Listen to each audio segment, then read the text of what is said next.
Hello everyone. कहानी की शुरुआत में हमें बताया जाता है कि 100 साल पहले इस दुनिया का सबसे कीमती खजाना 7 पंखुड़ी वाला लोटस वो कहीं खो गया। फिर मूबाई ने उसे ढूंढने की जिम्मेदारी अपने ऊपर ली, मगर 100 साल हो गए, उसका भी कोई अता पता नहीं। मूबाई के जाने के बाद उसका चिंगयुआन सेक्ट पूरी तरीके से बर्बाद होने की कगार पर आ गया। लेकिन 18 साल पहले सेक्ट लीडर ने किसी तानतान नाम की लड़की को अडॉप्ट किया। उसकी वजह से ये सेक्ट अभी भी बचा हुआ है। अभी सभी लोग मूबाई से उम्मीद लगाकर बैठे हैं कि वो जरूर वापस लौटेगा और उन सभी को बचाएगा। फिर हमें चिंगयुआन सेक्ट का इलाका दिखाया जाता है, जहाँ पर अलग अलग प्रजाति के डिमंस रहते थे। तभी ही वहाँ पर तानतान उड़ती हुई आती है, मगर उसकी लैंडिंग ठीक से हो नहीं पाती, जिस वजह से वो सीधा कीचड़ में जाकर मुंह के बल गिरती है। सारे डिमंस उसे देखकर भाग रहे थे, क्योंकि वो यहाँ पर किराया वसूल करने आई थी। वो इन केकड़ों को पकड़कर कहती है कि तुम लोगों ने मुझे 3 महीने का भाड़ा नहीं दिया, तुम लोग मुझे पैसे कब देने वाले हो। इनमें से बड़ा वाला केकड़ा कहता है कि मैं अपनी जिंदगी भर चिंगयुआन सेक्ट के लोगों को फ्री में बाल काट दूंगा, ये कैसा रहेगा। तानतान कहती है कि चल हट, यहाँ पर सारे साधु रहते हैं जिनका पहले से ही टकला हो चुका है। यहाँ पर किसी को भी तुम्हारे हेयर कट की जरूरत नहीं, अब चल पैसे निकाल। उस केकड़े के पास बिल्कुल भी पैसे नहीं थे कि वो एक बुक निकालती है जिसमें केकड़े खाने के 27 तरीके थे। वो कहती है कि मुझे इनमें से कौन सी रेसिपी ट्राई करनी चाहिए। वो कहता है कि क्यों ना हम बैठकर बातें करें। अगले सीन में वो उसका सूप लेकर जा रही थी। दरअसल में उसने केकड़े को मारा नहीं था, बल्कि उसकी चर्बी का सूप बनाया था। फिर वो दूसरे डिमन का पीछा करने के लिए जैसे ही उड़ती कि एक बंदा उसे उड़ते देखकर कहता है कि ये तो साक्षात परी है। परी शब्द सुनकर वो थोड़ी चौड़ मारती हुई उस बंदे के पास आती है। वो कहता है कि मैं शिनहुई विलेज का मुखिया हूँ। पिछले कुछ दिनों से हमारे यहाँ एक पेड़ की स्पिरिट आकर हमें काफ़ी परेशान कर रही है, तो मैं चाहता हूँ कि तुम उसे भगाने में हमारी मदद करो। वो कहती है कि ठीक है, मैं कर दूंगी, मगर मैं 1-1 घंटे का पैसा लूंगी। मुखिया कहता है कि अगर तुमने सचमुच में उसे भगा दिया तो मैं तुम्हें मुंह मांगी कीमत दूंगा। तानतान तो ये सुनकर काफी खुश हो जाती है। वो एक कबूतर डिमन को इशारा करती है कि जल्दी से जाकर हमारे लीडर को ये बात बताओ। दूसरी तरफ चिंगयुआन सेक्ट के कुछ लोग और उनका लीडर सभी लोग दावत का मजा ले रहे थे। वहाँ पर एक से बढ़कर एक बढ़िया पकवान था, लेकिन जैसे ही वहाँ पर कबूतर आती कि वो सारा इल्यूशन टूट जाता है। मास्टर उस पर चिल्लाता है कि हम इमेजिनेशन में काफी मजे कर रहे थे, पर तुमने आकर सब कुछ खराब कर दिया। कबूतर कुछ बोलने चाहती कि वो कहते हैं कि हमारे पास तो इतने पैसे भी नहीं कि हम मीट खरीद सके, हमें चावल के साथ मामूली सी सब्जियां खाकर चलाना पड़ रहा है। कोई शिष्य कहता है कि मास्टर, हमें अच्छा खाना कब मिलेगा, रोज रोज इमेजिन करते करते हम थक गए हैं। कबूतर दोबारा कुछ कहने चाहती कि मास्टर कहते हैं कि मूबाई अब तो वही हमें बचा सकता है। काफी सालों पहले उसने एक बड़े से मोटे सांप का समंदर से लेकर पहाड़ों तक पीछा किया एंड फिर उसे मार दिया। तुम लोग अंदाजा लगा ही सकते हो कि वो कितना ज्यादा पावरफुल है। कबूतर फाइनली बोल ही देती है कि मास्टर को यहाँ पर हमसे मदद मांगने आया है, बदले में वो हमें ढेर सारे पैसे ऑफर कर रहा है। तानतान उसे यहाँ पर लेकर आ रही है। ये सुनकर मास्टर कहते हैं कि चलो सभी लोग फॉर्मेशन बनाओ, हमारी असली ताकत दिखाने का वक्त आ गया है। तानतान जब उस गांव के मुखिया को लेकर वहां पर आती है कि ये सभी लोग बिल्कुल एक वॉरियर के पोज में वहां पर खड़े थे। मास्टर वहां पर धुआं लगाकर उस धुएं के बीचों बीच में किसी उड़न खटोले जैसी तलवार के जरिए उड़ रहा था, जिसे देखकर मुखिया कहता है कि ये तो साक्षात स्वर्ग से उतरा हुआ कोई देवता है। मैंने कभी नहीं सोचा था कि मैं अपनी जिंदगी में किसी देवता से मिल पाऊंगा। ये सुनकर ये लोग तो और भी ज्यादा धुआं लगाने लगते हैं, जिस वजह से उसके माथे पर थोड़ी आग लग गई थी। ये देखकर मास्टर जल्दी से उसके पास जाकर बिना उसकी खबर के आग बुझाने की कोशिश कर रहे थे, मगर इस चक्कर में उसके खुद के हाथ जल जाते हैं। मुखिया को इसकी कोई भनक नहीं थी। वो उसे अपनी प्रॉब्लम बता रहा था कि मास्टर कहते हैं कि मैंने तुम्हारे विलेज पर जादू कर दिया है, तुम लोगों की प्रॉब्लम जल्दी ही ठीक हो जाएगी। तभी ही ये लकड़ी का बोर्ड नीचे गिरने वाला था, जिसको ये दोनों रस्सी की मदद से टिकाए रखने की कोशिश कर रहे थे। एक कहता है कि मैंने पिछले 3 दिनों से कुछ नहीं खाया, मेरे अंदर इतनी ताकत नहीं बची है कि मैं इसे ज्यादा खींच सकूं। दूसरा वाला कहता है कि हिम्मत रख, अगर ये नीचे गिर गया तो ये बंदा यहाँ से भाग जाएगा और हमें कोई पैसे नहीं मिलेंगे। तान तान ये देखकर उस मुखिया का ध्यान भटकाने की कोशिश कर रही थी कि तभी ही उस लकड़ी का एक टुकड़ा नीचे गिरता है। उसको छुपाने के लिए मास्टर नीचे बैठ जाते हैं कि मुखिया कहता है कि ये क्या, मैं तो धन्य हो गया, मेरे तो भाग्य खुल गए। तान तान कहती है कि ये नीचे इस तरह से बैठकर पेड़ की उस स्पिरिट को डिटेक्ट करने की कोशिश कर रहे हैं। मुखिया कहता है कि वो पेड़ का स्पिरिट वो हमारे गांव के जवान और खूबसूरत लड़कों को अपना शिकार बनाता है।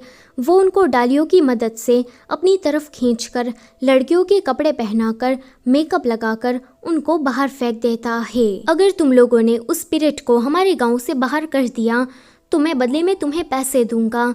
वो रकम बताने जा ही रहा था कि तभी ही ये बोर्ड नीचे गिर जाता है और जो धुआं लगाने वाले लोग थे वो भी एक्सपोज हो जाते हैं, जिसको देखकर ये बंदा वहां से जा रहा था कि तभी ही वापस से उसके माथे पर आग लग जाती है, जिसको रोकने के चक्कर में ये सभी लोग कुछ ऐसा करते हैं। अगले सीन में मास्टर काफी चिल्ला रहे थे कि हमारे पास तो खाने तक के पैसे नहीं, अच्छा खासा एक बकरा हाथ लगा था वो भी चला गया। तभी ही वहाँ पर बारिश होना शुरू हो जाती है।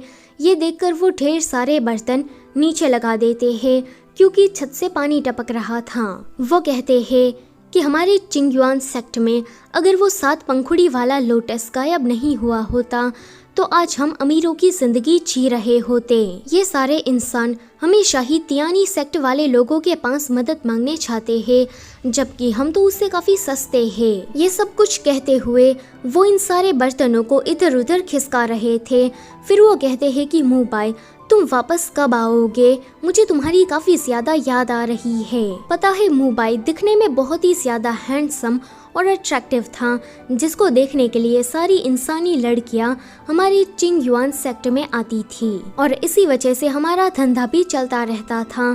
तान तान कहती है कि सीनियर पिछले 100 सालों से इंसानी दुनिया में है, अब तक तो वो मर चुके होंगे और उसकी कब्र पर लंबी लंबी घास भी उग गई होगी। मास्टर आप मुझे एक मौका देकर देखिए, मैं आपको दिखा दूंगी कि मैं उस मुंबाई से बेहतर हूँ। कि मास्टर कहते हैं कि तुम सिर्फ 18 साल की हो, पिछले 5 सालों से तुम उड़ने की फॉर्मेशन का प्रैक्टिस कर रही हो जो कि अभी तक तुम्हें नहीं आया और तुम ये कह रही हो कि तुम मुंबाई से बेहतर हो। वो कहती है कि मैं 3 दिन के अंदर मैं आपको दिखा दूंगी कि चिंगयुआन सेक्ट का असली सितारा कौन है। फिर हम मुंबाई को देखते हैं जो कि अभी डीमन सेक्ट में था। वो यहाँ पर काफी सालों से उनका ही आदमी बनकर रह रहा था।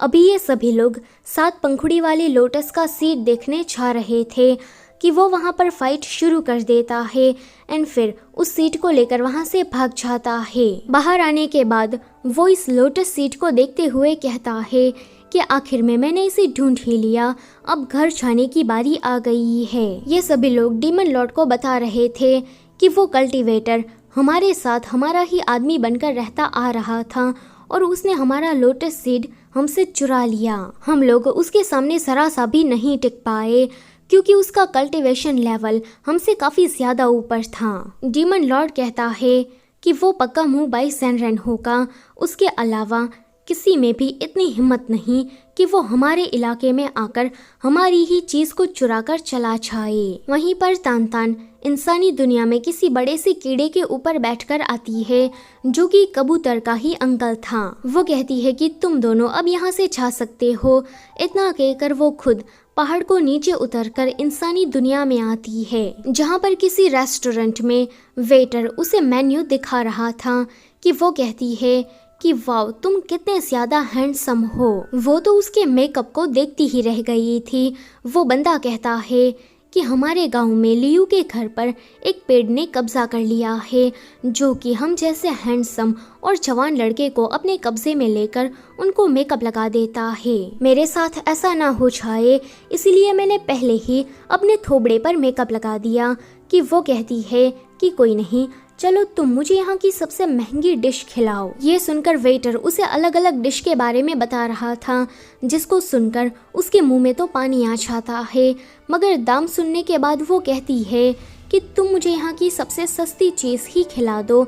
मगर वो भी तान तान के बजट से बाहर था कि ये लोग उसे ही इस रेस्टोरेंट से बाहर कर देते हैं। वो कहती है कि लगता है कि तुम जानते नहीं कि तुमने किसे अपनी रेस्टोरेंट से बाहर फेंका। जब मैं उस पेड़ की स्पिरिट को पकड़ लूंगी, तब तुम ही लोग भीख मांगते हुए मेरे पास आकर मुझे अपनी महंगी डिश खिलाओगे। ये लोग कहते हैं कि चलो यहाँ से, ये पागल लड़की तो कुछ भी बके छा रही है। तभी ही एक लड़का उसे टकराते हुए वहाँ से भाग रहा था।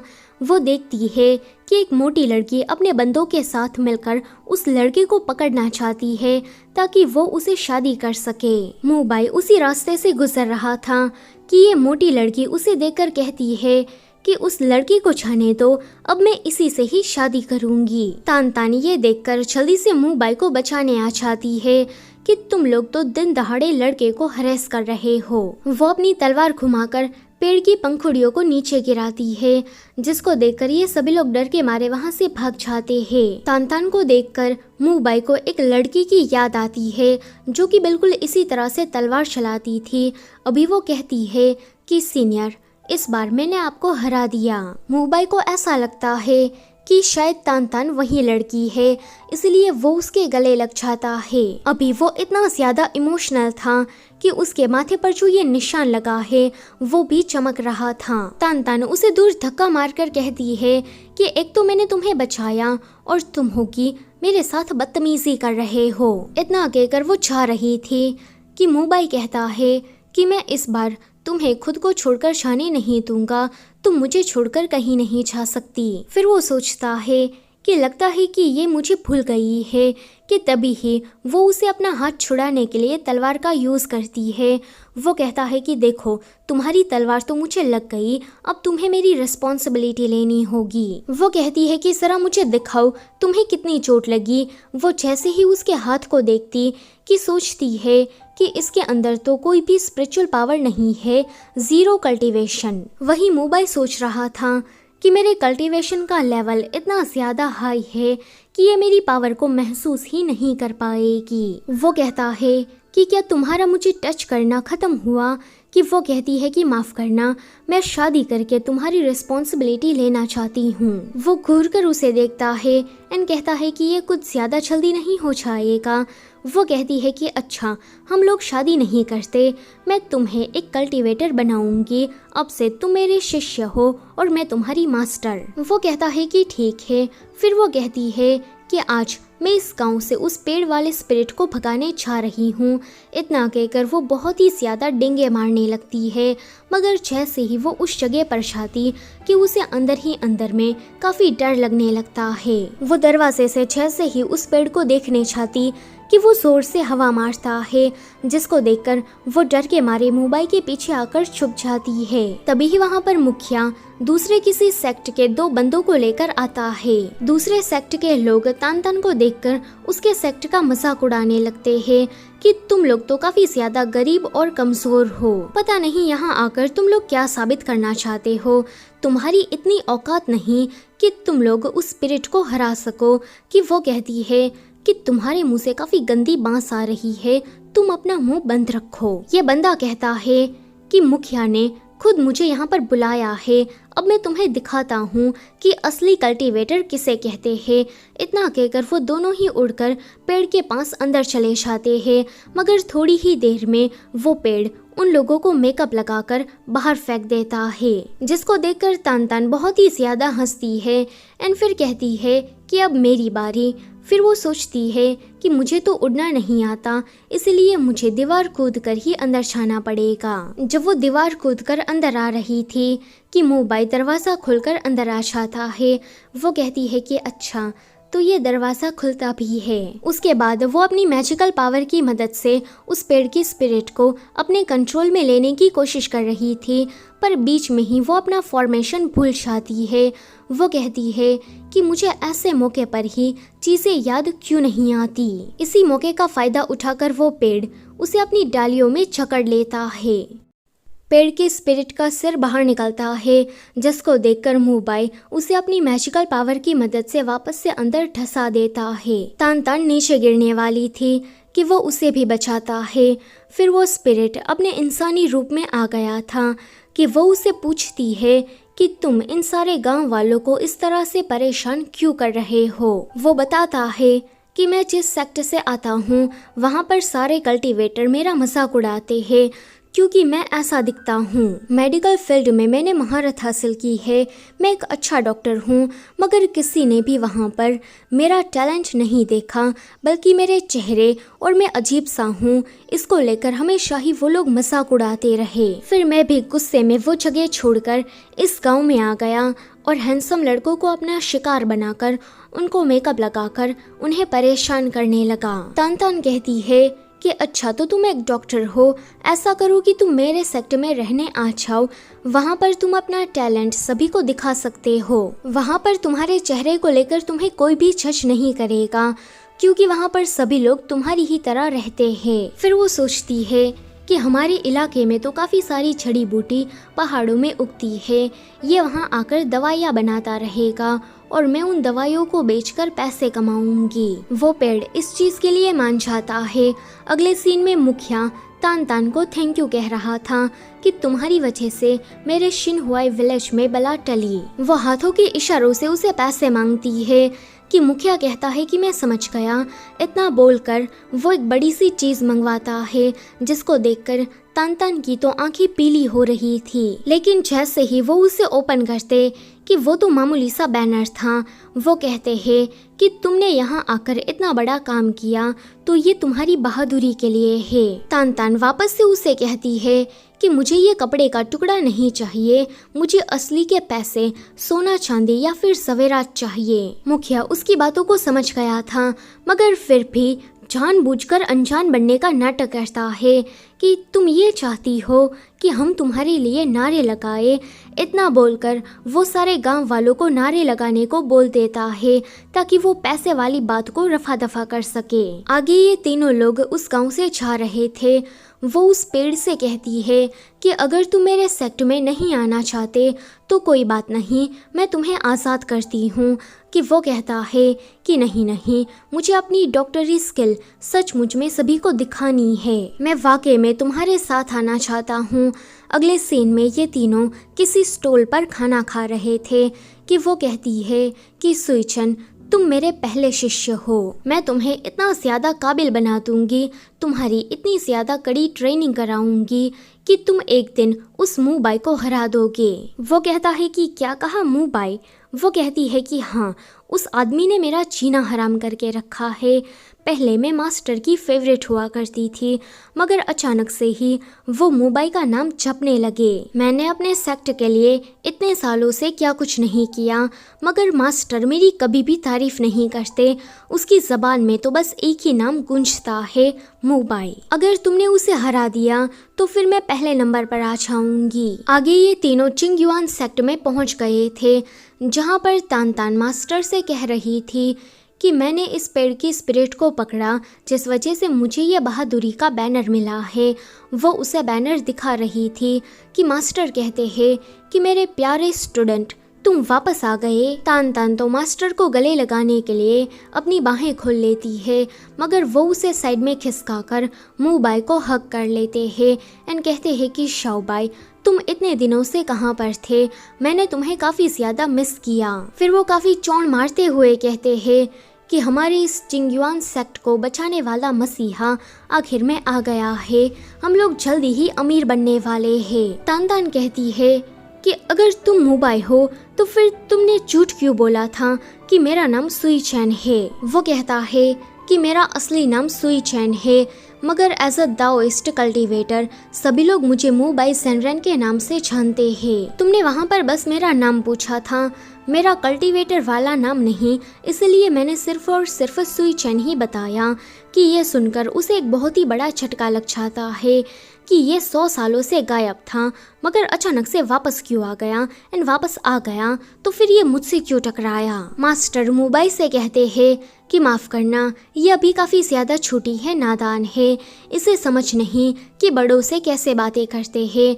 कि वो कहती है कि मास्टर देखिए, मैं इस पेड़ की स्पिरिट को लेकर आई हूँ, लेकिन मास्टर उसकी बातों पर ध्यान ही नहीं देते एंड मुबाई की ही तारीफ करने में लग जाते हैं कि उसने इतने सालों में क्या क्या किया एक्सेट्रा। फिर वो उसकी तरफ देखकर कहते हैं कि ये तानतान तुम्हारे घर की सफाई कर देगी। तानतान कहती है कि मैं तो ये नहीं करने वाली, वैसे ये पिछले 100 सालों से कहीं गायब था, कहीं भाग गया था। आप इस भगोड़े के लिए कितने आंसू बहा रहे थे, जबकि मैं पिछले 18 सालों से इस सेक्ट के भले के लिए क्या कुछ नहीं कर रही, मगर आपका ध्यान तो मेरी तरफ नहीं है। मास्टर कहते हैं कि दूरियां बढ़ने से ही प्यार गहरा होता है।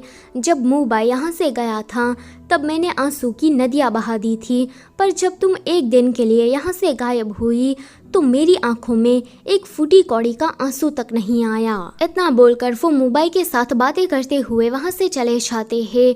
पेड़ उसके ऊपर हंसने लगता है कि तुम्हारे मास्टर ही तुम्हारी इज्जत नहीं करते। अगले सीन में वो मुबाई के रूम को साफ करने चली गई थी, जहाँ पर कबूतर ये देखकर कहती है कि ये क्या, ये तो भूतिया बंगले जैसा दिखता है, कहीं पर चूहा तो कहीं पर चमगादड़ और ढेर सारे मकड़ी के छाले। तानतान कहती है कि उस साले बुढ़े ने मुबाई के आते ही पार्टी बदल ली, अब मुझे मुबाई को ठिकाने लगाना होगा ताकि मैं यहाँ पर पहले नंबर पर आ सकूं। आगे सफाई करने के बाद मुबाई अपने कमरे में आ गया था कि तभी ही वहाँ पर मास्टर 80 साल पुरानी स्पेशल वाइन उसके लिए लेकर आते हैं एंड कहते हैं कि किसी को भनक लगे उससे पहले ही चुपचाप इसे ड्रिंक कर लेते हैं। मुबाई उसे पूछता है कि वैसे आपने तानतान को अडॉप्ट क्यों किया, कि वो कहते हैं कि मैं जानता हूँ कि तुम क्या सोच रहे हो।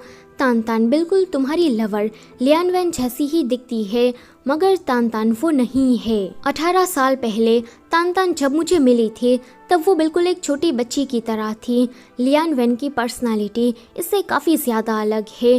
तानतान लियान वैन हो ही नहीं सकती। मुबाई कहता है कि जब मैंने तानतान को देखा तब ये मेरा निशान चमक उठा था कि मास्टर कहते हैं कि लियान वैन ने तुम्हें श्राप दिया था, तुम 5 बार प्यार में पड़ोगे और जब भी तुम प्यार में पड़ोगे तब तुम्हें किसी बड़ी सी मुसीबत का सामना करना पड़ेगा। कहीं तानतान की वजह से तो ये निशान नहीं चमका। अब तुम ये मत कहना कि तुम्हें तानतान से प्यार हो गया। कि वो कहता है कि नहीं नहीं, मुझे सिर्फ और सिर्फ लियान वैन ही पसंद है और मैं उसका हजारों सालों तक इंतजार कर सकता हूँ। तानतान दूर से ही उन दोनों की बातें सुन रही थी। आगे वो लोटस सीड उसे दिखाता है एंड कहता है कि अगर आपने ऐसे 7 लोटस सीड इकट्ठा कर लिए तो हम यहाँ पर 7 पंखुड़ी वाला लोटस फिर से बना सकते हैं। मास्टर बताते हैं कि जब मुझे तानतान मिली थी तब उसके हाथ में एक छोटा सा लोटस सीड था, तो मैंने उसे अपने पास रख लिया। आगे वो कोई फॉर्मेशन बनाकर किसी खुफिया रूम में जाते हैं कि तानतान उसके पीछे पीछे वहाँ तक चली जाती है। मुबाई कहता है कि अब हमें बचे हुए 5 लोटस सीड को ढूंढना है। कि वो सोचती है कि अगर मुबाई से पहले मैंने ये कर दिखाया तो मुझे यहाँ का होली आर्टिकल मिल जाएगा और मैं मुबाई को पछाड़कर यहाँ की सबसे ताकतवर कल्टीवेटर बन जाऊंगी। तभी ही मास्टर कहते हैं कि तानतान वो काफ़ी ज़्यादा बदमाश है।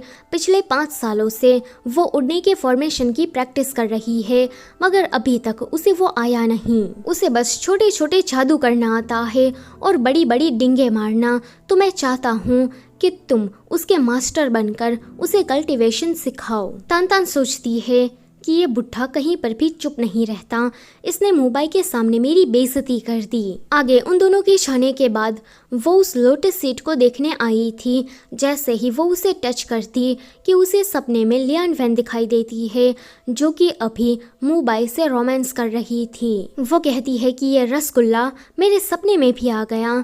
कि तभी ही वहाँ पर कबूतर आकर उसे पूछती है कि तुम इतना ज़्यादा ब्लश क्यों कर रही हो। वो कहती है कि मैं कहाँ ब्लश कर रही हूँ, मुझे तो बुरा सपना आया था, इसीलिए मेरे गाल इतने ज़्यादा लाल पड़ गए हैं। आगे वो कबूतर के साथ ऐसे ही मस्ती मजाक कर रही थी एंड उसका पीछा करने के चक्कर में वो गलती से उड़ने वाला फॉर्मेशन सीख लेती है। फिर से वो यहाँ पर कबूतर से मुंबई की बुराई करने लगी थी कि भले ही वो दिखने में बहुत ही ज़्यादा वाइट और हैंडसम हो, मगर उसका दिल उतना ही ज़्यादा काला है। वो एक नंबर का झूठा है।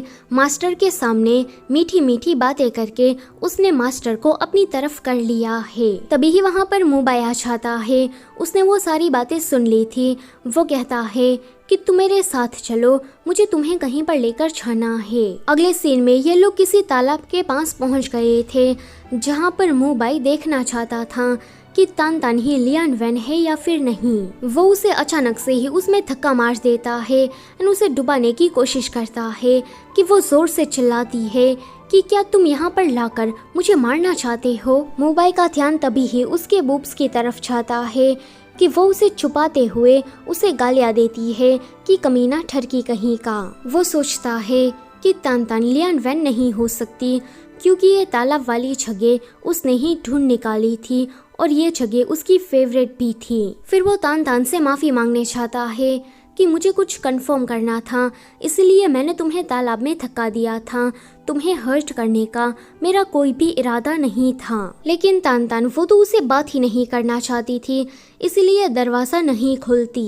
दूसरी तरफ सुअर वाले शैतान का पैर टूट गया था कि पेड़ वहां पर आकर उसकी सर्जरी करने लगता है। वो अपनी उंगली काटकर सुअर वाले शैतान के पैर में ट्रांसप्लांट कर देता है कि कबूतर कहती है कि तुम्हारा हाथ, कि वो कहता है कि थोड़े दिन सूरज की धूप और पानी अच्छे से पीऊंगा तो ये ठीक हो जाएगी। कबूतर कहती है कि तुम तो बहुत ही ज़्यादा टफ हो और काफ़ी ज़्यादा अमेजिंग भी। ये सुनकर वो तो ब्लश करने लगा था, क्योंकि आज पहली बार उसकी किसी ने तारीफ की थी, वो भी एक लड़की ने। आगे तान तान मुंबई से बदला लेने के लिए उसके पॉरिश में जमाल घोटा मिला देती है। जब वो उसे देने गई थी कि वो कहता है कि मैंने तुम्हें पानी में गिराया और तुम मुझे ये खाना देने आई हो, कुछ तो गड़बड़ है। कि वो कहती है कि कोई गड़बड़ नहीं है, मैंने इसे अपने हाथों से बनाया है। वो उसे खिलाने के बाद कबूतर के पास वापस आकर कहती है कि अब देखना, ये 3 दिन तक टॉयलेट में ही पड़ा रहेगा। कबूतर उसे बताती है कि जमाल घोटे की बोतल में किसी ने जहर भर दिया था। ये सुनकर जल्दी से वो वापस से मुंबई को देखने चाहती है कि कहीं ये मर तो नहीं गया, मगर वो अपने कल्टीवेशन के जरिए उस जहर को बाहर निकालने की कोशिश कर रहा था। अभी उसका वो निशान भी चमक रहा था। ये देखकर वो जैसे ही उसे टच करती कि वापस से उसे लियान वैन का एक विजन दिखाई देता है, जिसमें वो दोनों किस कर रहे थे। प्रेजेंट में भी कुछ ऐसा ही हो रहा था कि वो उसे चाटा मार कर कहती है कि इसने मेरा पहला किस चुरा लिया। तभी ही कबूतर पेड़ को बुलाकर लेकर आती है। पेड़ उसको देखने के बाद अपने पैरों से छाले निकालकर उसकी कोई दवाई बनाता है एंड फिर कहता है कि चिंता की कोई बात नहीं है, इस दवाई को पीकर ये बिल्कुल ठीक हो जाएगा।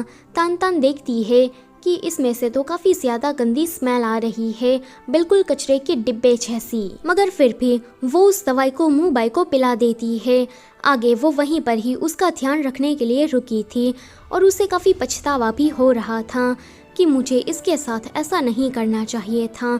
अगर आज ये मर जाता तो उसकी जिम्मेदार मैं ही होती। अगली सुबह उठते ही वो कमरे की साफ सफाई करने लगी थी कि उसे पता लगता है कि कल तो इसने मेरा लाया पॉरिज पिया ही नहीं, यानी कि ये कब से बीमार पड़ने का नाटक कर रहा था और इसने मेरा पहला किस भी चुरा लिया। वो वापस से अपना सारा गुस्सा निकालकर वहाँ से चली जाती है।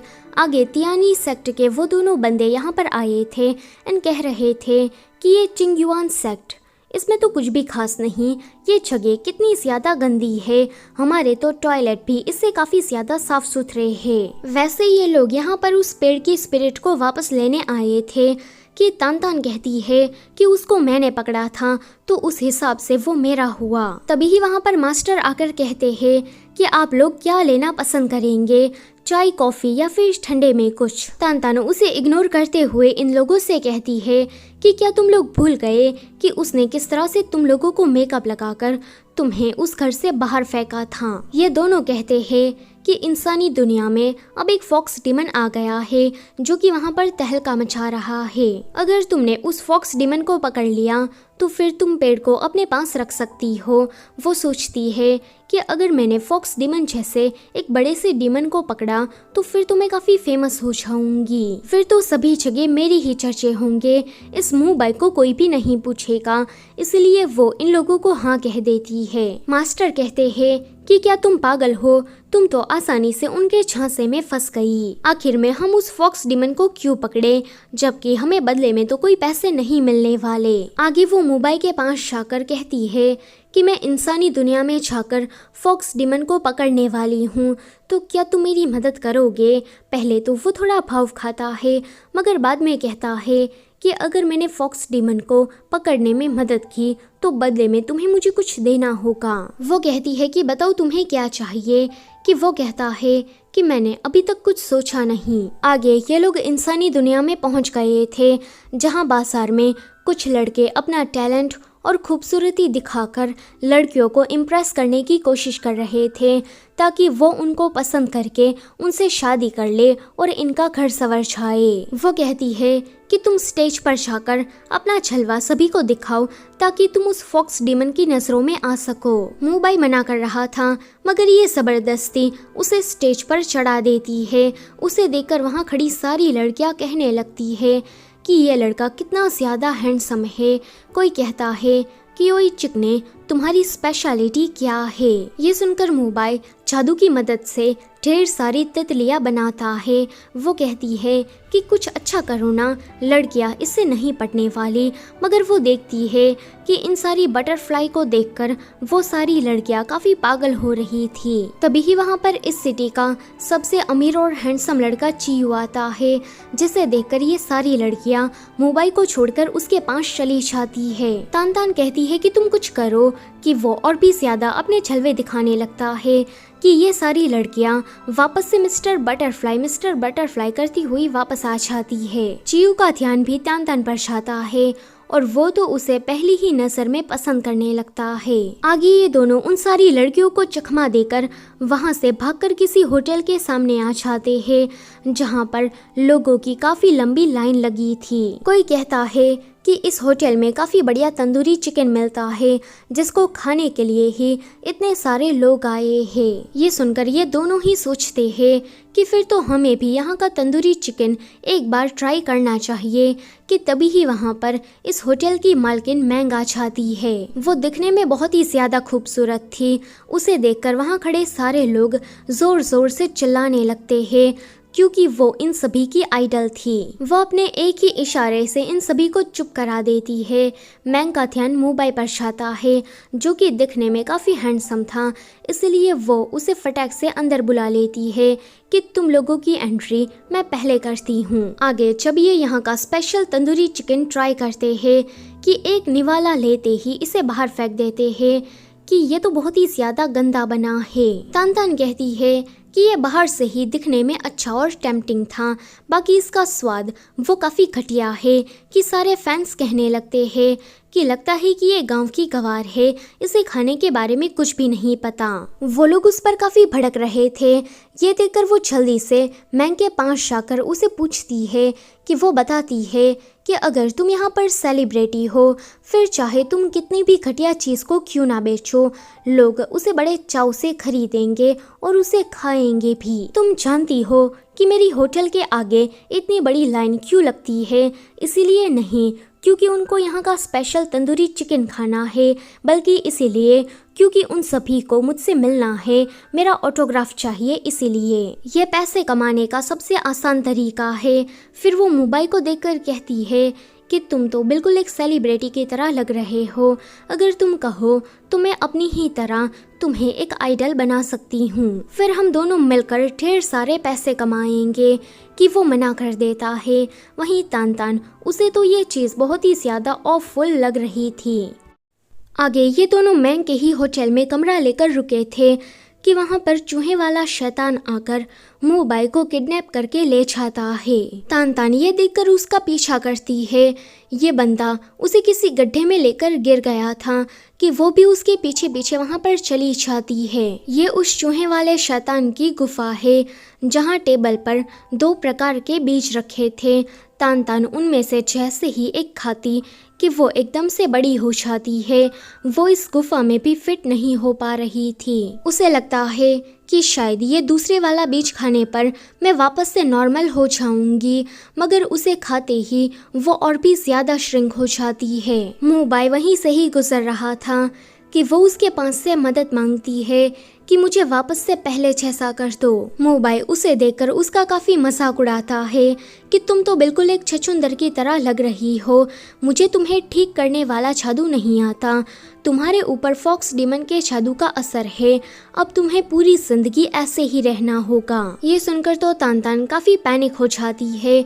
अगले सीन में मोबाई ने उसे ठीक कर दिया था। अभी वो चूहे वाला शैतान गुफा में नहीं था कि ये लोग और भी ज्यादा अंदर गुफा में चले जाते हैं, जहाँ पर इनको ढेर सारे किडनैप किए हुए लड़के नजर आते हैं। वो सभी के सभी काफी ज्यादा टैलेंटेड और हैंडसम थे।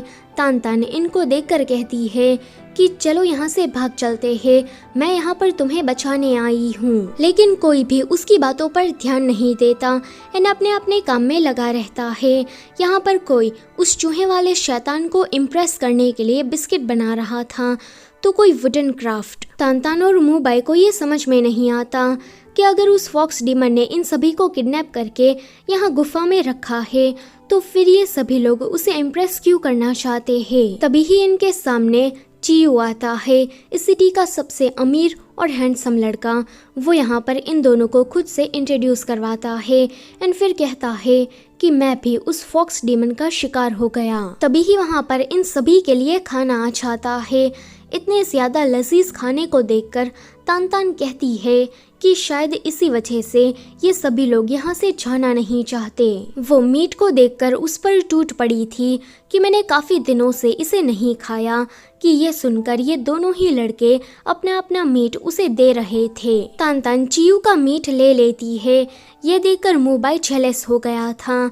वो अपने जादू की मदद से उसे नीचे गिराकर कहता है कि अरे नहीं, ये तो गंदा हो गया, कोई बात नहीं, तुम ये मेरा वाला ले लो। खाना खत्म हो जाने के बाद वहाँ पर वो चूहे वाला शैतान इन सभी को देखने आया था कि तभी ही ये लोग उसे पकड़ने के लिए सामने आते हैं। दोनों ही कल्टीवेटर्स को देखकर चूहे वाला शैतान वहाँ से भागने की काफी कोशिश कर रहा था। तानतान उस पर अपने हथियार से वार करती है। उसके बाद तंबूरे से मार मार कर उसका टकला बचा देती है एंड फिर उसे गोल गोल घुमाकर उसे काफी ज्यादा थका देती है। ये कहता है कि प्लीज मुझे मारना मत, मैं कोई फॉक्स डीमन नहीं हूँ बल्कि चूहे वाला शैतान हूँ। मैंने बस उसका नाम यूज करके लोगों को किडनैप किया क्योंकि मैं अपनी बेटी के लिए अच्छा सा लड़का ढूंढना चाहता था। तानतान पूछती है कि तुम्हारी बेटी कहाँ पर है। कि वो कहता है कि मेरी बेटी तो अभी तक पैदा नहीं हुई।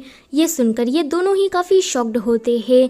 वो कहता है कि हमसे इंसानों का सिविलाइजेशन अच्छा होता है, इसलिए मैं अपनी होने वाली बेटी की शादी एक इंसान से कराना चाहता था। भले ही मैंने इन सभी को किडनैप किया हो, मगर मैंने इनको हर्ट नहीं किया बल्कि काफ़ी अच्छे से ट्रीट किया है। मोबाई कहता है कि इतने सारे लोगों को किडनैप करने की सज़ा आखिर में तुम्हें क्या मिलनी चाहिए। कि ये कहता है कि मैं जानता हूँ कि मैंने काफ़ी गलत किया, मैं अपना सारा खजाना आप लोगों को दे दूंगा, बदले में प्लीज़ आप मुझे जाने दीजिएगा। आगे वो इन सभी को किसी गुफा में लेकर आया था जहाँ पर इतनी सारी बोरियां भरी थी। तानतान की तो आंखें चमक उठती है कि क्या ये इतना सारा खजाना मेरा होने वाला है। लेकिन जैसे ही वो उनको खोल कर देखती कि एकदम से निराश हो जाती है क्योंकि उन सारी बोरियों में तो सोयाबीन भरे पड़े थे। वो कहती है कि चूहे छछुंदर कहीं के, तूने हमसे झूठ बोला।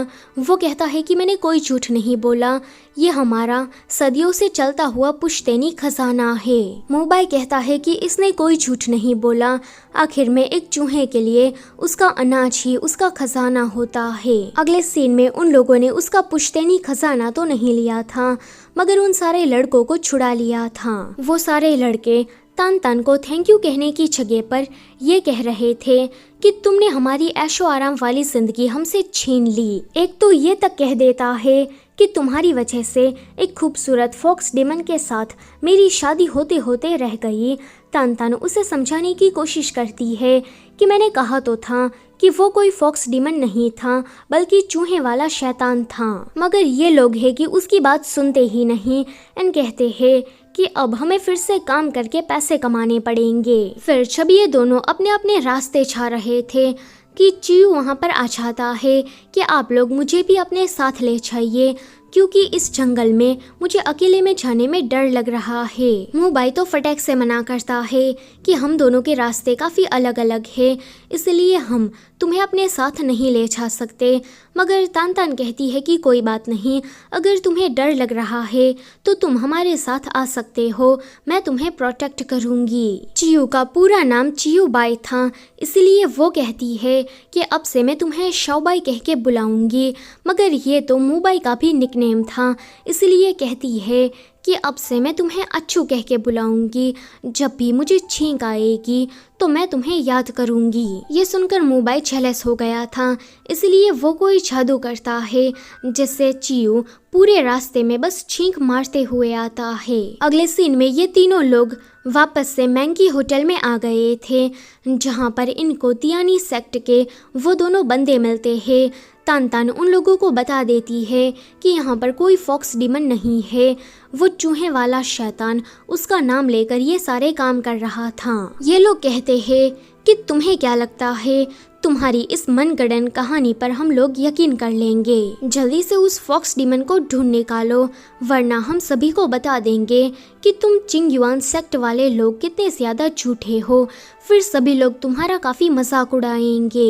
तान तान को ये सुनकर उन पर गुस्सा आ रहा था, वो कुछ बोलने चाहती कि वहाँ पर मैंग आकर इन लोगों से पूछती है कि मेरे होटल में तुम लोगों को अंदर आने किसने दिया। ये लोग कहते हैं कि हम तियानी सेक्ट वाले जहाँ पर भी चाहते हैं वो जगह हमारी हो जाती है, हम लोगों को किसी की भी परमिशन लेने की ज़रूरत नहीं कि वो इन दोनों को अपने होटल से बाहर फिकवा देती है। तान तान मैंग को थैंक यू कह रही थी कि वो कहती है कि मैंने तो बस मिस्टर बटरफ्लाई की मदद की है। फिर वो चियू के बारे में बताती है कि इस सिटी में इसकी काफ़ी सारी फैक्ट्री है, इसने छोटी सी ही उम्र में काम करना शुरू कर दिया था, हैंडसम होने के साथ साथ ये बहुत ही ज़्यादा अमीर भी है। तान तान मोबाई को साइड में खिसका कर कहती है कि अच्छू, मुझे पता नहीं था कि तुम इतने ज़्यादा इम्प्रेसिव हो। वो उसकी तारीफ कर रही थी और यहाँ पर मोबाई जेलस हो रहा था। अगले सीन में ये दोनों उस फॉक्स डीमन के बारे में डिस्कशन कर रहे थे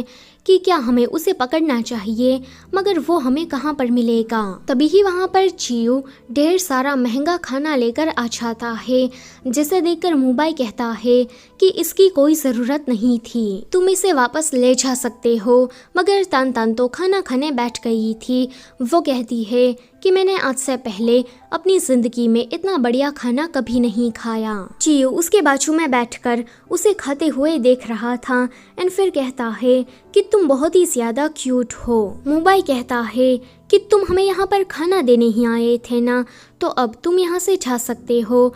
कि वो कहता है कि तान तान, मैं चाहता हूँ कि तुम मुझे कल्टीवेशन सिखाओ, मैं तुम्हारा स्टूडेंट बनना चाहता हूँ। मोबाई काफ़ी हंसते हुए कहता है कि इसे खुद कुछ नहीं आता और तुम इसके स्टूडेंट बनना चाहते हो, क्या मजाक है।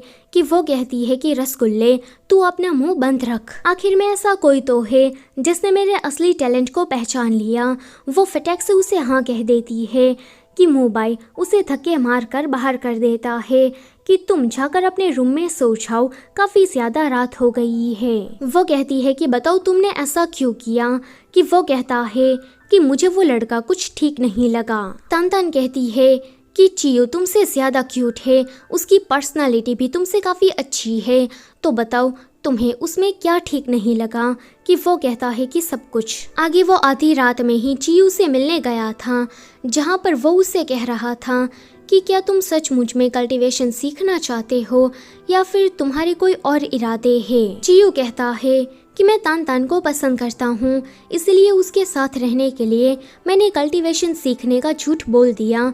मुबाई कहता है कि तुम्हें लगता है कि वो तुम जैसे लड़के को पसंद करेगी, कि चियो कहता है कि मुझे तो ये लगता है कि तुम भी उसे पसंद करते हो। कोई बात नहीं, चलो फेयर तरीके से खेलते हैं।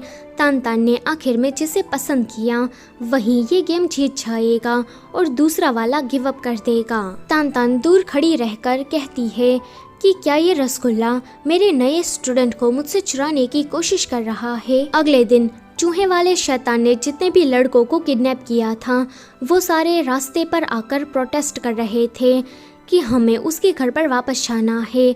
फॉक्स डीमन ने हमें काफ़ी अच्छे से ट्रीट किया था। ये सारा तमाशा देखकर फॉक्स डीमन इन सभी के सामने आकर कहती है कि उस चूहे वाले शैतान ने मेरा नाम लेकर मुझे बदनाम करने की कोशिश की है, मैं उसे जिंदा नहीं छोड़ूंगी। और तुम सभी लोग, तुम्हारे हाथ पैर ठीक से काम तो कर रहे हैं, फिर तुम लोग दूसरों पर निर्भर क्यों रहना चाहते हो। एक बंदा चिल्लाता है कि फॉक्स डीमन, हम तुम्हारे घर पर आना चाहते हैं, तुम हमें अपने घर पर ले जाओ। कि वो कहती है कि मैं तुम्हें अपने घर पर ले जाकर तुम्हें खा जाऊंगी। इतना कहकर वो अपने असली फॉर्म में आती है। मुबाई कहता है कि मैंने 9 पूंछों वाली लोमड़ी का तो सुना था, मगर 8 पूंछ वाली लोमड़ी मैं पहली बार देख रहा हूँ। जब वो यहाँ से भागती है कि ये दोनों उसका पीछा करते हैं और ऐसे में ही वो लोग होटल तक आ गए थे। अब इनको पता लग गया था कि वो फॉक्स डीमन और कोई नहीं बल्कि इसी होटल की मालकिन मैंग है। मैंग अपना भांडा फूटता देखकर उन पर हमला कर देती है। वो इन लोगों से काफ़ी ज़्यादा ताकतवर थी, लेकिन आखिर में तान तान उसे पकड़ ही लेती है। फॉक्स डीमन उसे बताती है कि मैं यहाँ इंसानी दुनिया में इसीलिए आई क्योंकि मुझे अपने लवर को ढूंढना है। मैं एक फेमस आइडल इसीलिए बनी ताकि मेरा लवर मेरे बारे में सुने और मुझे ढूंढता हुआ इस होटल तक आ जाए। उस फॉक्स डीमन के इरादे बुरे नहीं थे और ना ही उसने कोई गंदा काम किया था, इसलिए ये लोग उसे जाने देते हैं। फिर ये लोग उस सिटी को छोड़कर किसी दूसरी सिटी में आ गए थे, जहाँ पर बाजार में घूमते घूमते तान तान को ये स्वीट जेली खानी थी कि वो मुबाई से कहती है कि तुम यहाँ पर लाइन में लग जाओ, मैं दूसरे खाने की चीज़ लेकर आई। जब वो बाहर घूम रही थी कि उसकी नज़र किसी कोठे पर जाती है। तान तान ने ऐसी जगह पहली बार देखी थी। वहाँ की मालकिन उसे देखकर सोचती है कि ये तो अनजान भोली भाली सी लड़की है, तो इसे मुझे अपने झांसे में ले लेना चाहिए। वो तान तान के पास जाकर उसे ऑफर करती है कि अगर तुम हमारे यहाँ काम करोगी तो मैं तुम्हें ढेर सारे पैसे दूंगी और बदले में तुम्हें ड्रिंक भी पीने को मिलेगी। पैसों का सुनकर तान तान तो झट से मान जाती है। फिर उसे ये नए कपड़े पहनने को दिए थे। तान तान कहती है कि मुझे ऐसा क्यों लगता है कि ये कपड़े काफ़ी ज़्यादा फटे पुराने से हैं। आगे उसको मेहमानों के पास लेकर जाया जाता है, जहाँ पर उन सभी को ड्रिंक सर्व करने की जगह पर वो खुद ही उसे पी रही थी कि ऐसे में ही एक लड़का उसे छेड़ने की कोशिश करता है कि तभी ही वहाँ पर मुबाई आ जाता है। वो पहले तो उसे उस लड़के से बचाता है एंड उसके बाद उस जगह से उसे लेकर जा रहा था, जहाँ रास्ते में ही वो उसे काफ़ी डांटता है कि तुम्हें ऐसी जगह पर नहीं जाना चाहिए। थोड़ी देर उसे डांटने के बाद वो उसे उसकी स्वीट जेली खाने को देता है। वो खाकर कहती है कि ये तो काफ़ी ज़्यादा मीठी है। जैसे ही वो उसे ये खिलाने चाहती कि वहाँ पर चियो आ जाता है। मुबाई सोचता है कि ये हर जगह क्यों टपक जाता है। चियो कहता है कि इस सिटी में मेरा खुद का अपना होटल है, तो तुम लोग वहाँ पर रुकोगे, वो भी फ्री में। तान तान तो इसके लिए मान जाती है, मगर मुबाई उसको चियो के पास से मदद नहीं लेनी थी। लेकिन तान तान ज़बरदस्ती उसे चियो के होटल में लेकर जाती है। आगे इस सिटी में मिस्टर गूज नाम का बंदा लोटस फेस्टिवल ऑर्गेनाइज कर रहा था। जब ये लोग मिस्टर गूज के होटल में जाते हैं कि वहाँ पर तो सारे कल्टीवेटर्स ही आए थे, वो सभी को बता रहे थे कि मेरे मेंशन में एक लोटस सीड है जो कि मुझे 3 महीने पहले मिला था, मगर वो तालाब के बीचों बीच में है, जिस वजह से मैं उसे निकाल नहीं सकता। अगर किसी भी कल्टीवेटर्स ने उसको निकालने में मेरी मदद की तो मैं उसे अपनी आधी जायदाद दे दूंगा। मैंने इसी कारण से इस फेस्टिवल को ऑर्गेनाइज किया है। तानतान कहती है कि तुम लोटस सीड को अपना मत बताओ, वो हमारी अमानत है चिंगयुआन सेक्ट की। रात में ये दोनों तालाब के पास उस लोटस सीड को देखने गए थे कि इनको पता लगता है कि यहाँ पर तो एक बहुत ही बड़ा सेफ्टी बैरियर बनाया गया है। तभी ही वहाँ पर 2 लालची कल्टीवेटर उस सीट को चुराने आए थे, मगर वो लोग इस बैरियर से टकराकर बेहोश हो जाते हैं। ये देखकर मिस्टर गू के 2 बंदे उन दोनों को पकड़कर अंदर लेकर आते हैं, जहाँ पर मिस्टर गूस उन दोनों कल्टीवेटर्स की एनर्जी सोख रहा था। ये देखकर तानतान कहती है कि ये तो सचमुच का गूस का स्पिरिट है। वहीं पर मिस्टर गूस ये कह रहा था कि आज रात 9 बजे सारे कल्टीवेटर्स लोटस फेस्टिवल को मनाने आने वाले हैं। मैं उन सभी को बेहोश करने के बाद इसी तरह से उन सभी की एनर्जी सक करके उन्हें ख़त्म कर दूंगा एंड फिर मैं बहुत ही ज़्यादा पावरफुल बन जाऊंगा। तभी ही ये दोनों सामने आकर कहते हैं कि माफ़ करना, पर तुम आज रात अपने प्लान को अंजाम नहीं दे पाओगे। इतना कहकर वो दोनों उस पर हमला कर देते हैं। मिस्टर गूस जानते थे कि ये फेमस कल्टीवेटर मू बाई सेनरेन है, इसलिए वो उसे बचकर भाग रहे थे एंड ऐसे में ही बाहर आ जाते हैं। जहाँ इतने सारे कल्टीवेटर्स फेस्टिवल मनाने आ गए थे कि ये दोनों मिस्टर गूस का भांडा उसके सामने फोड़ देते हैं कि ये उनके साथ क्या करने वाला था। फिर ये लोग उस बैरियर को तोड़कर लोटस सीड को लेने गए थे, जहाँ पर एक 5000 साल पुराना मेंढक उसकी रक्षा कर रहा था। वो मेंढक इनको बताता है कि मिस्टर गूज ने मुझे फंसाकर यहाँ पर कैद करके रखा है ताकि तालाब के पास यह बैरियर बना रहे और जो कोई भी लालच की आड़ में इस सीट को लेने आए वो इस बैरियर से टकराकर बेहोश हो जाए एंड फिर वो उसकी एनर्जी सक कर सके। उस मेंढक की बात सुनकर ये दोनों उसे भी बचाते हैं और लोटस सीड को भी बाहर लेकर आते हैं। मिस्टर गूज, जिसका अभी भी खेल खत्म नहीं हुआ था कि वो इन पर हमला करता है और ये लोग उसे पकड़ने की कोशिश कर रहे थे। इसी फाइटिंग के दौरान मिस्टर गूस अपनी सारी स्पिरिचुअल पावर को खो देता है, जिस वजह से वो इंसानी रूप में नहीं आ पा रहा था, एक बतख बन गया था। तानतान उसे पकड़कर कहती है कि मैं तो इसे सीधा तंदूर में डाल दूंगी एंड उसके बाद एक तीखे सॉस के साथ खाऊंगी। मोबाई कहता है कि अब हमारे पास टोटल 3 लोटस सीड हो गए हैं। अगले सीन में हमें बताया जाता है कि इस शहर में मैरिज ब्यूरो जैसी एक जगह थी जिसका नाम रोमांटिक एकेडमी था। यहाँ पर एक यंत्र की मदद से लोग अपने अपने डेस्टाइन पार्टनर को ढूंढ रहे थे।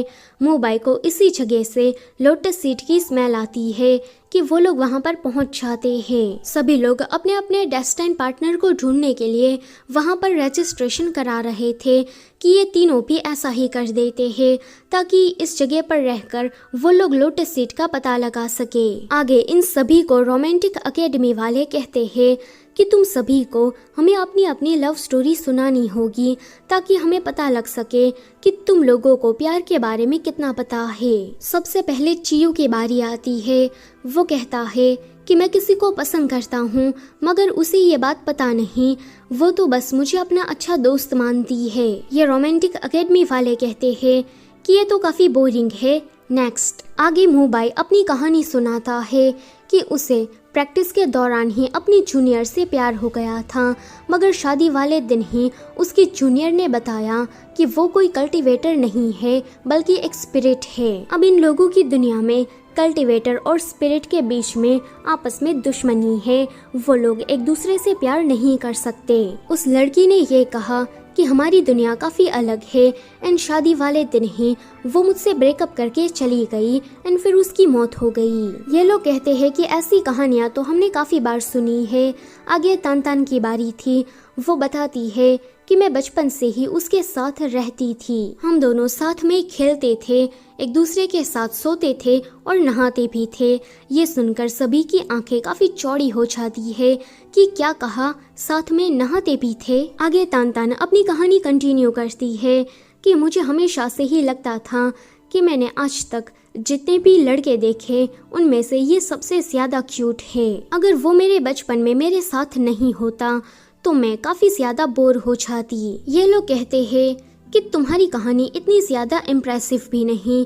आगे ये लोग बाहर आ गए थे जहाँ पर ये दोनों ही लड़के उसे पूछ रहे थे कि क्या तुम सचमुच में उसे काफी ज्यादा पसंद करती हो। तान कहती है कि हाँ, वो बहुत ही ज्यादा क्यूट, लॉयल और स्मार्ट था, चीजों को काफी जल्दी जल्दी सीख लेता था, मेरा प्यारा पालतू कुत्ता। ये सुनकर इन दोनों के ही दिल में काफी ठंडक पड़ती है कि अच्छा, तो ये कब से अपने कुत्ते के बारे में बात कर रही थी। आगे ये दोनों बाहर घूमने चले गए थे जहाँ पर ये दोनों एक दूसरे के साथ काफी मजे करते हैं। वापस होटल आ जाने के बाद मोबाई और चियो दोनों को ही रात में नींद नहीं आ रही थी, क्योंकि दोनों ही तान के ख्यालों में डूबे हुए थे कि उनको तान से कितना ज्यादा प्यार हो गया।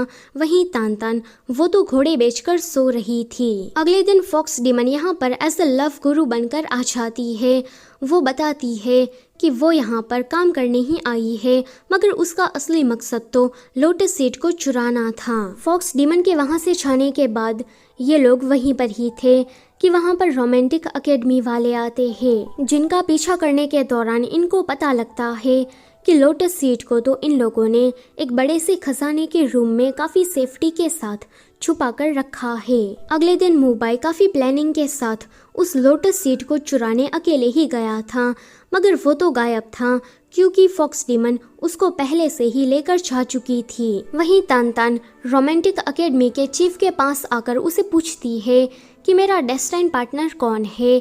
वो अपने उस यंत्र में देखकर बताते हैं कि उसका नाम शाओबाई है। वो कहती है कि चियो मेरा डेस्टाइन पार्टनर कैसे हो सकता है। वो इसी परेशानी में वहाँ से चली जाती है कि चीफ बताते हैं कि उसका पूरा नाम सामने आया है, वो मोबाई सेनरेन है। पर वो देखते हैं कि तान तो वहाँ से जा चुकी है। वापस आने के बाद वो बहुत ही ज्यादा परेशान हो गई थी कि मुझे चियो के साथ अपनी पूरी जिंदगी नहीं बितानी। माना कि वो एक अच्छा लड़का है, मगर मैं मोबाई के साथ रहना चाहती हूँ। पहले मोबाई बिल्कुल मुझे एक रसगुल्ले की तरह लग रहा था, बाहर से तो काफी मीठा मगर शरीर के लिए उतना ही हानिकारक। पहले उसने मुझसे झूठ बोला था, इसीलिए मुझे उस पर गुस्सा आ गया था, मगर बाद में वो मुझे बचाने लगा। मुझे उसके साथ रहने में काफी सेफ फील होने लगा। जब भी वो हंसता है तो काफी क्यूट लगता है एंड सोते हुए तो वो बहुत ही ज्यादा प्यारा लगता है। ये सब कुछ सोचकर उसे रियलाइज होता है कि उसे तो मोबाई से प्यार हो गया है।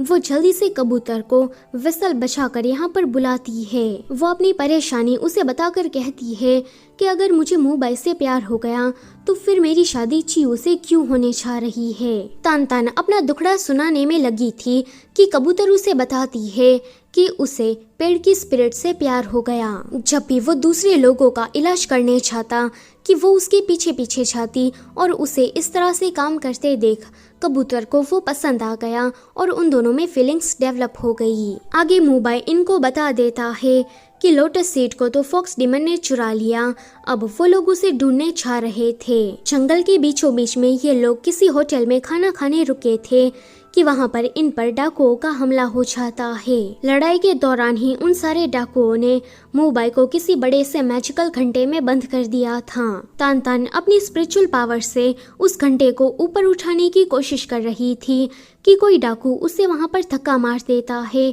जिस वजह से वो भी उसके अंदर चली गई थी। ये देखकर चियो उन सभी पर गुस्सा करता है, जिससे हमें पता लगता है कि ये हमला उसी ने ही करवाया। चियो इन सभी को ऑर्डर देता है कि कैसे भी करके इसका मैजिक हटाओ और उन दोनों को बाहर निकालो। यहाँ घंटे के अंदर पहले बहुत ही ज्यादा गर्मी पड़ती है और उसके बाद बहुत ही ज्यादा ठंडी पड़ती है। तान ठंड के मारे मोबाई को गले लगा लेती है कि वो अपने ऊपर के कुछ कपड़े उसे पहना देता है। जैसे ही वो उसे थोड़ा टच करती कि वो पैशनेट फील करने लगा था, जिस वजह से उसके ये माथे का निशान चमकने लगता है। अभी उसकी हार्ट बीट बहुत ही ज्यादा तेज थी कि वो कहता है कि तुम मुझे टच मत करो। इतने में ही चियो ने उस घंटे का मैजिक हटा दिया था और उन सारे डाकुओं को भी वहाँ से भगा दिया था। वो इन लोगों से कहता है कि सही टाइम पर मेरा ये बॉडीगार्ड आ गया जिसने उन सारे डाकुओं को मारकर भगा दिया। तान तान कहती है कि तुमने अच्छा किया, वरना आज तो मैं ठंड के मारे जकड़ कर मर ही जाती। फिर इन लोगों ने अपनी जर्नी शुरू कर दी थी, जहाँ पर चियो थोड़ा इनसिक्योर फील कर रहा था, इसलिए वो तान तान को बता देता है कि मैं तुम्हें पसंद करता हूँ। तान तान कहती है कि मैं भी तुम्हें पसंद करती हूँ। वो कहता है कि नहीं, मैं तुम्हें लड़की की नजरों से पसंद करता हूँ। मेरे मन में तुम्हारे लिए रोमांटिक फीलिंग्स है और मैं चाहता हूँ कि मैं हमेशा ही जिंदगी भर तुम्हारे साथ रहूं। कि वो उसे मना कर देती है कि मैं तुम्हें पसंद नहीं करती, मेरे लिए बस तुम मेरे अच्छे दोस्त हो। फिर वो सोचता है कि वो भी चीफ के पास अपना भविष्य जानने गया था कि उन्होंने बताया कि तुम जिसे पसंद करते हो वो लड़की तुम्हारे नसीब में नहीं, उसकी शादी भविष्य में किसी और के साथ होगी। कि वो कहता है कि मुझे ये नसीब किस्मत पर भरोसा नहीं, मैं अपनी किस्मत खुद से लिखता हूँ। मैं तान तान को पसंद करता हूँ और मैं किसी भी तरह से उसे अपना बना कर ही रहूँगा। आगे किसी पहाड़ी इलाके में इन लोगों को फॉक्स डीमन और उसका लवर मिल जाते हैं। उसका लवर किसी इविल स्पिरिट में तब्दील हो गया था, जिसको देखकर ये लोग उसे पकड़ने की कोशिश करते हैं।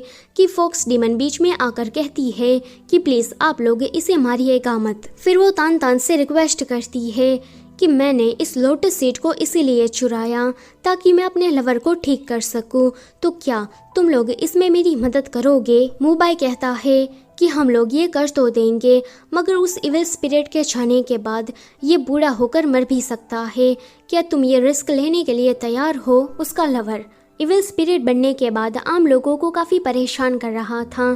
फॉक्स डीमन के लिए ये डिसीजन लेना काफ़ी मुश्किल था, मगर वो कह देती है कि तुम लोग लोटस सीड की मदद से इसके अंदर जो इविल स्पिरिट है उसको बाहर निकाल दो। फॉक्स डीमन की ये बात सुनकर वो दोनों ये काम कर देते हैं।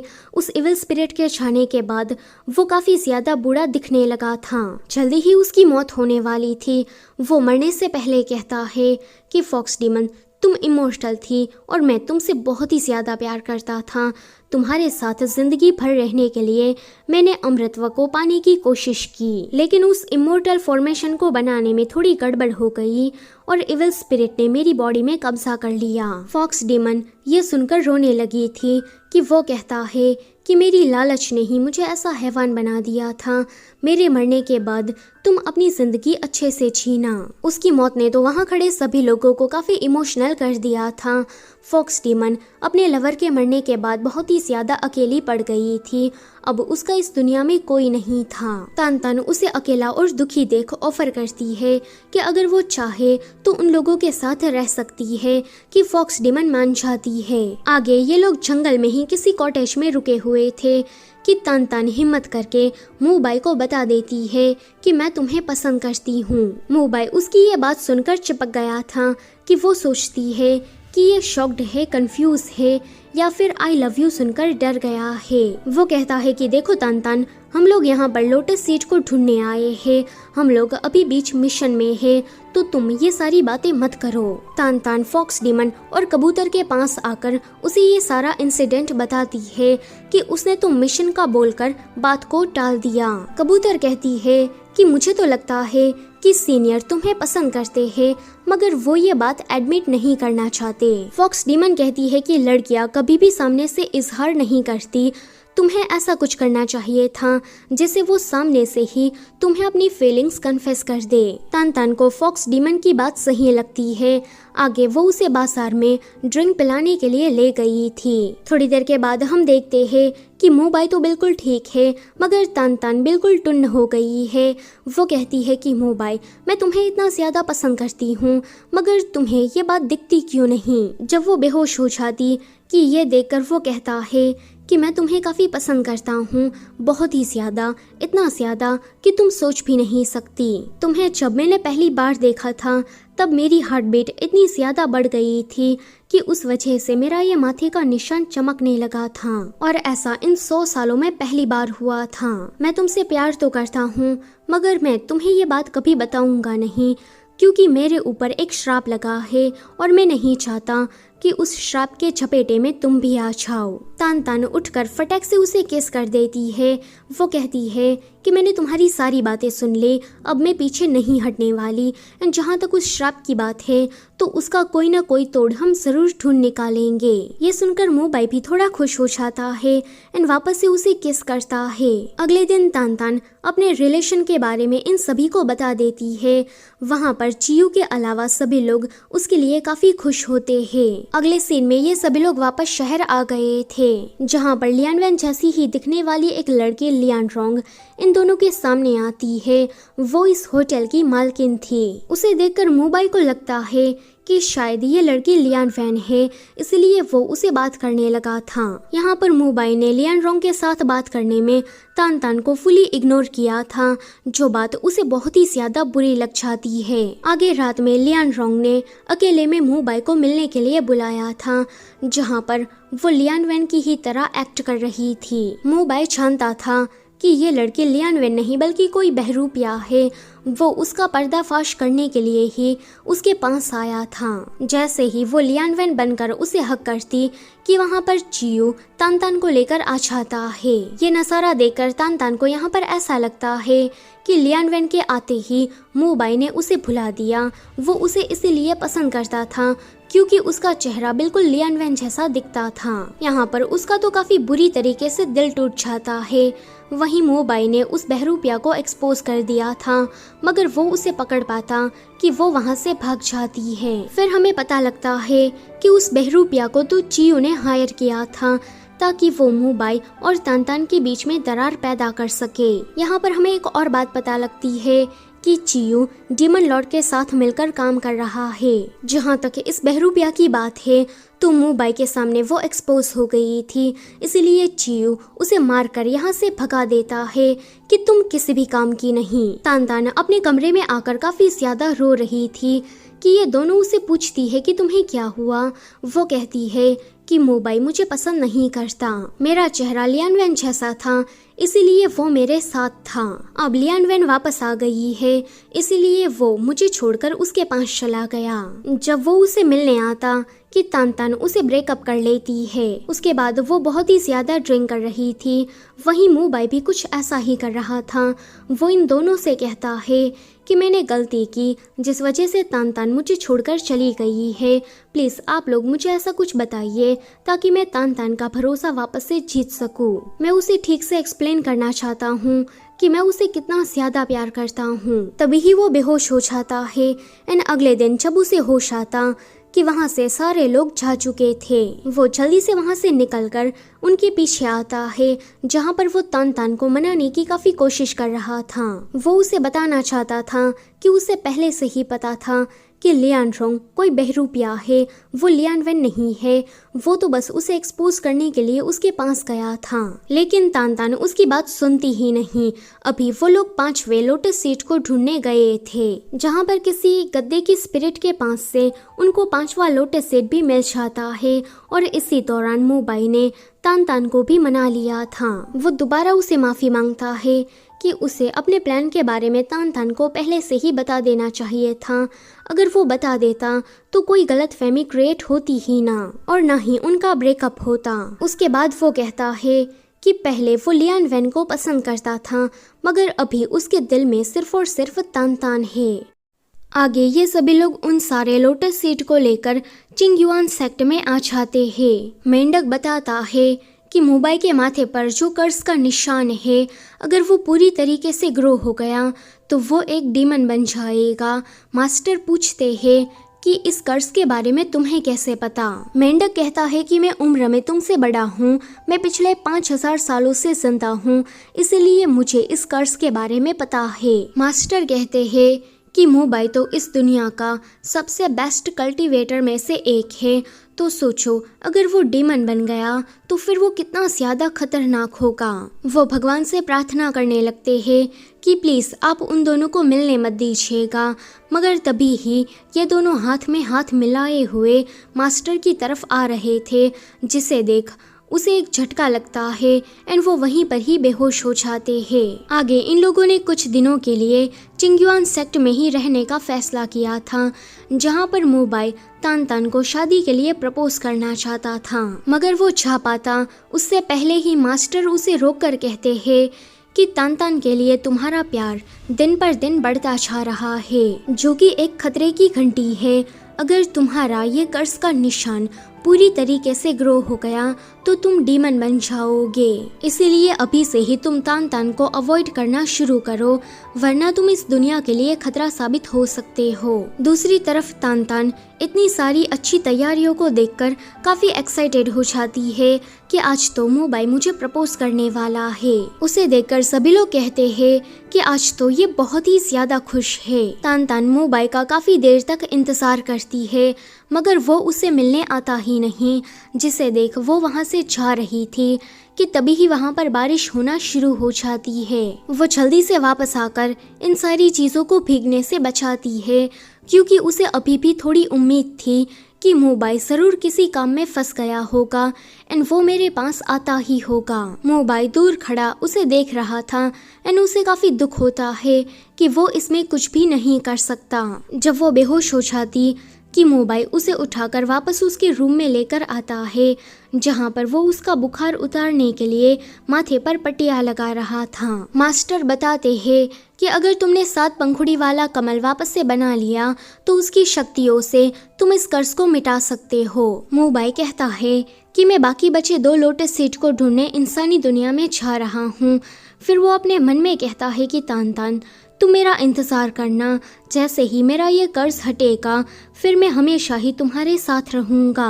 अगले दिन तान तान को जब होश आता है कि उसे मोबाई कहीं नजर नहीं आता, कि वो मास्टर से पूछने जाती है कि कल रात वो वापस क्यों नहीं आया, क्या वो किसी मुसीबत में है, मगर वो उसे कुछ बता नहीं रहे थे। वो बाकी सभी लोगों से भी मोबाई के बारे में पूछ रही थी, मगर कोई भी उसे कुछ बताता नहीं कि वो काफी ज्यादा परेशान हो जाती है। पेड़ से उसकी ये हालत देखी नहीं जाती एंड वो उसे सारी सच्चाई बता देता है। आगे वो मास्टर के साथ मिलकर कोई ब्रेसलेट बनाती है ताकि मोबाई के अंदर जो डेमोनिक एनर्जी है उसे वो कंट्रोल में रख सके। वो मास्टर से कहती है कि मैं मोबाई को ये ब्रेसलेट देकर जल्दी ही वापस से चिंगयुआन सेक्ट आ जाऊंगी एंड उसके वापस आने का इंतजार करूंगी। फिर वो इंसानी दुनिया में जाने के लिए निकल जाती है, जहाँ बीच रास्ते में ही उसे चियू मिलता है। वो वापस से यहाँ पर अपने प्यार का इजहार करता है कि क्या पता अब वो उसे हाँ कह दे, मगर इस बार भी वो उसे मना कर देती है कि हम दोनों बस अच्छे दोस्त हैं, इसके अलावा और कुछ नहीं। उसके बाद वो मोबाई को ढूंढकर उसे ये ब्रेसलेट पहना देती है। मोबाई ने इतने दिनों के बाद तान तान को देखा था, इसीलिए वो कहता है कि आज रात तुम यहीं पर ही रुक जाओ, अगली सुबह तुम वापस से चिंगयुआन सेक्ट चली जाना। तान तान उसकी बात मान जाती है। आगे वो उसी के ही होटल में रुकी हुई थी, जहाँ पर उसने अपने ऊपर ये कपड़े लपेटे हुए थे। वो कहती है कि मैंने ऐसा इसीलिए किया ताकि हमारे बीच में कोई फिजिकल टच ना हो सके। अगर मुझे टच करने के बाद तुम वापस से पैशनेट फील करने लगे तो ये निशान और भी ज्यादा ग्रो हो जाएगा। इतना कहकर वो उसे नूडल्स खिलाने की कोशिश कर रही थी, मगर तभी ही इन दोनों के बीच में एक आई कांटेक्ट होता है और इन दोनों की हार्ट बीट तेज हो जाती है, जिससे मोबाई का वो निशान चमक रहा था। ये देखकर वो कहती है कि मुझे यहाँ पर रुकना नहीं चाहिए, मैं किसी दूसरे होटल में जाती हूँ, उसके बाद मैं वापस चिंगयुआन सेक्ट चली जाऊंगी। जब वो इस होटल से निकल रही थी कि चियू उसे किडनैप करके अपने घर लेकर आता है, जहाँ पर उसने तान तान को ये जहरीला कीड़ा खिला दिया था, जिस वजह से आगे से वो उसे अपना बॉयफ्रेंड मानने लगी थी। यहाँ पर हमें पता लगता है कि चियू दरअसल में डीमन सेक्ट से बिलोंग करता है। शुरुआत में तान तान का अटेंशन पाने के लिए उसने जानबूझकर कमजोर होने का नाटक किया था, बाकी उसके अंदर स्पिरिचुअल पावर है। चियू ने यहाँ पर तान तान को गलत तरीके से अपना बनाया था, जिसका अंजाम तो उसे भुगतना ही था। तान तान ने मोबाई के साथ जितना भी कुछ एक्सपीरियंस किया था, वो सोचती है कि शायद मैंने ये सब कुछ चियू के साथ किया है, इसीलिए बार बार वो इसी बातों का जिक्र कर रही थी एंड चियू को ये सब कुछ सुनकर गुस्सा आ रहा था। वो कहता है कि ये मोबाइल उसके दिमाग से जाता क्यों नहीं। अगर मैंने उसे शादी कर ली और उसके साथ रात गुजार ली तो क्या पता मोबाइल की यादें उसके दिमाग में से हट जाए।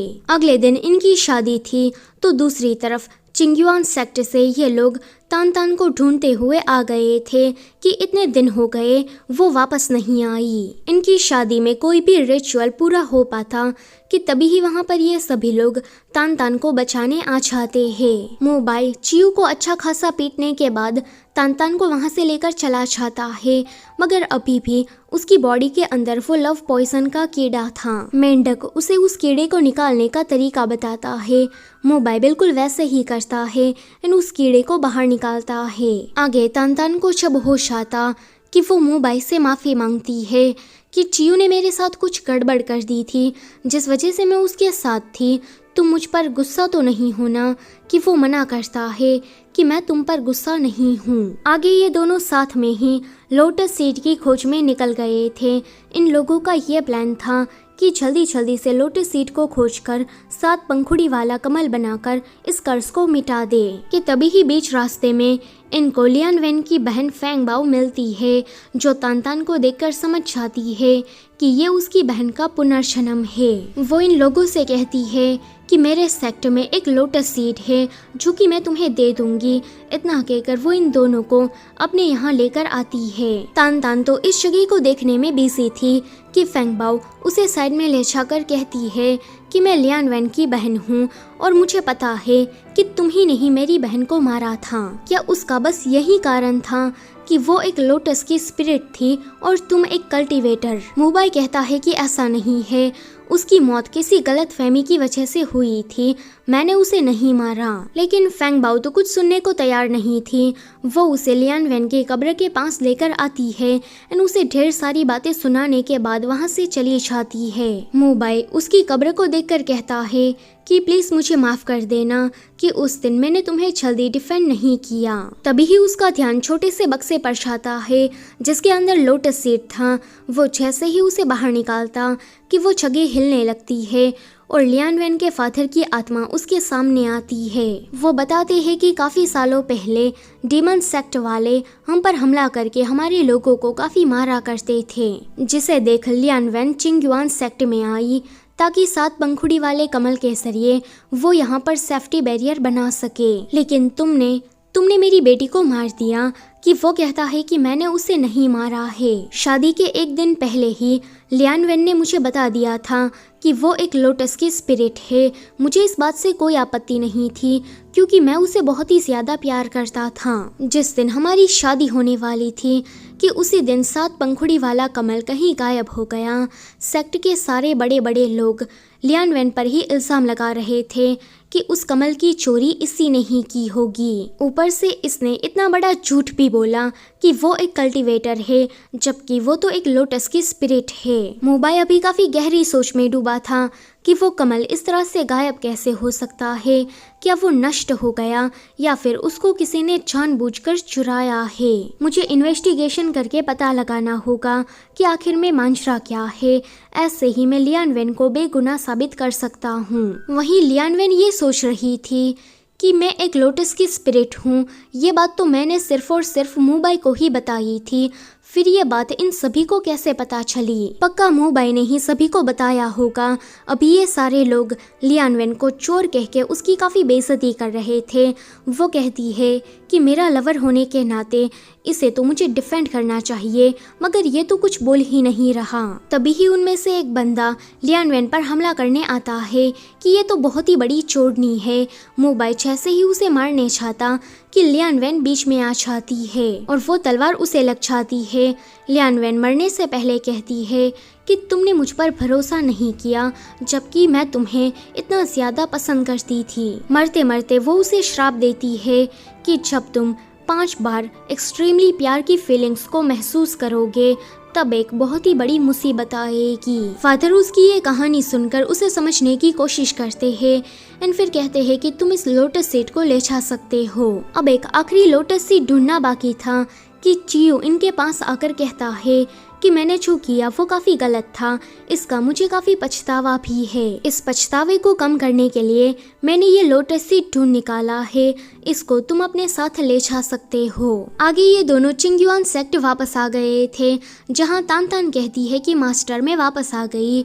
वो मास्टर को गले लगाने के लिए अपनी बाहें खोलती है, मगर वो उसे पहले की ही तरह साइड में हटाकर मुबाई को गले लग जाते हैं कि तुमने आखिर में कर दिखाया। अब इस दुनिया को दिखाने का टाइम आ गया है कि हम चिंगयुआन सेक्ट वाले आखिर में क्या चीज है। तान तान कहती है कि देखिए, इन सारे बीजों को ढूंढने में मैंने भी मुबाई की मदद की थी, तो इस हिसाब से अब मैं मुबाई को पछाड़कर इस सेक्ट की नंबर 1 स्टार बन गई हूँ कि मास्टर कहते हैं कि नहीं। तान तान फिर भी जिद कर रही थी कि वो कहते हैं कि अच्छा ठीक है, 50-50 से समझौता कर लो। जब वो इन लोगों से मिलने चाहती कि ये लोग उसका काफ़ी अच्छे से वेलकम करते हैं और यहाँ की नंबर 1 स्टार कह के बुला रहे थे, वो समझ जाती है कि मास्टर तो कब का उसे यहाँ की नंबर 1 स्टार मान चुके थे, बस वो तो उसके सामने थोड़ा भाव खा रहे थे। वो सभी के सामने अनाउंस करती है कि अब जबकि मैं यहाँ की नंबर 1 स्टार बन गई हूँ, तो मैं ये किराए वाला सिस्टम